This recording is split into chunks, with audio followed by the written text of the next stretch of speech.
Buenas noches y muchas gracias por la invitación. Comienzo preguntándote, ¿qué implica para la economía de Colombia un aumento de semejante magnitud? Lo primero que hay que decir es que los trabajadores que celebran son los trabajadores formales, que son la minoría de los trabajadores en Colombia. Colombia se ubica en la tabla media de informalidad, una, digamos, de las características de América Latina, donde el 55% de los trabajadores son informales a los cuales el salario mínimo no les aplica. Típicamente cuando uno mira de América Latina, uno puede decir, oiga, una economía para tener menor desempleo tiene más informalidad. Colombia en esto es raro porque tenemos el doble de la tasa de desempleo de América Latina y tenemos la informalidad que está en el promedio. Ahora, una característica de Colombia, 42% de los empleados son autoempleados, es gente que sabe las que. Entonces, este aumento del salario, hay algunos, los formales, los que logren tener contratos protegidos, ellos sí pueden celebrar, pero el resto de Colombia, la Colombia informal, la Colombia desempleada, la Colombia no participante, ellos están por fuera, digamos, de este pacto del salario, en el cual, como mencioné, Colombia no es un país en el que el empresariado gigante existe, sino es un empresariado, de hecho, donde el 42% es autoempleo. Bueno, pero entonces, ¿qué mensaje está entregando el gobierno con un alza salarial muy por encima de la inflación en plena víspera electoral? Un dato muy interesante, ¿no? Y si uno recoge los países de América, una inclinación de izquierda parecía esa del presidente Petro, uno se encuentra que Brasil, con una inflación que termina en 2025 de 4.4, sube el mínimo en 6.8%. México con inflación de 4% subió el mínimo en alrededor de 30%. Chile va a converger a la meta de 3% y sube el salario mínimo a 8%. Colombia con 5% de inflación haciendo el mínimo en 23%. Para encontrar algo parecido a esta subida hay que ir a Turquía, donde se subió el salario mínimo 27%, de hecho por debajo de la inflación, porque Turquía es un país con bastante inflación.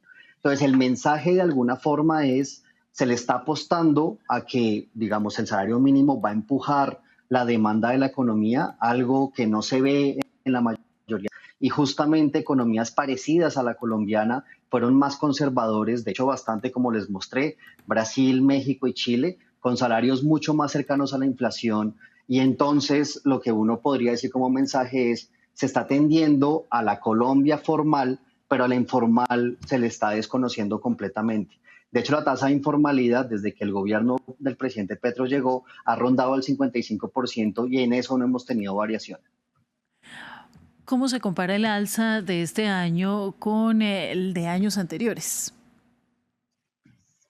Claro, para encontrar el alza, digamos, más alta histórica reciente, tenemos que irnos hasta 2023, donde se llegó alrededor del 16%. Solo allí tenemos un alza, digamos, equivalente. Sin embargo, la inflación fue una inflación pospandemia que estaba en niveles altos. El año pasado el aumento del mínimo fue 9.53%.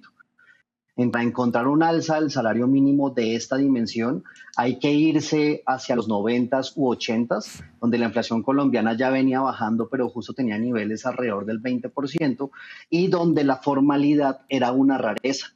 Esto, diga decirlo, el salario mínimo en la mayoría de países es un salario a la formalidad, que ojalá lo que uno espera es que, claro, con la formalidad se cotiza pensiones, una deuda pendiente de Colombia es que solo uno de cada 4 adultos mayores tienen pensión, lo que las barreras de la formalidad son altas. Entonces, esta alza se ve bastante alta y ojalá de alguna forma pues me equivoque en lo que yo he estudiado de economía laboral, pero una subida de este tamaño es desproporcionada para el resto de países de América Latina y algún tipo de efecto sobre desempleo, no participación e informalidad se debería dar. Se debería dar en el sector privado, porque también hay que recordar que Colombia digamos, ha venido empujando económico a punta de gasto público del gobierno.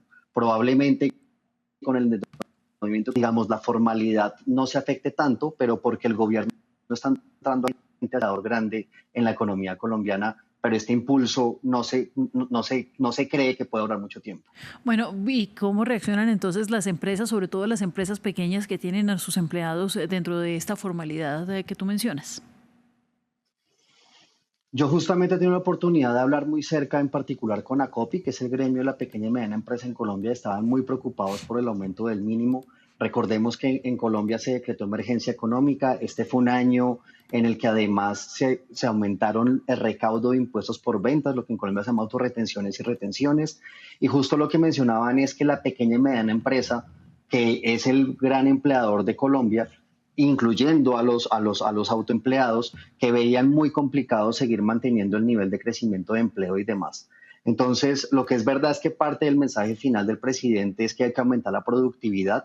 Y sí, Colombia, al igual que América Latina, ojalá aumentemos la productividad del trabajo para pagarle más a los trabajadores, pero lo que queda muy pendiente es que al subir el mínimo, la pequeña y mediana empresa probablemente no pueda llegar, de pronto tengan que cerrar.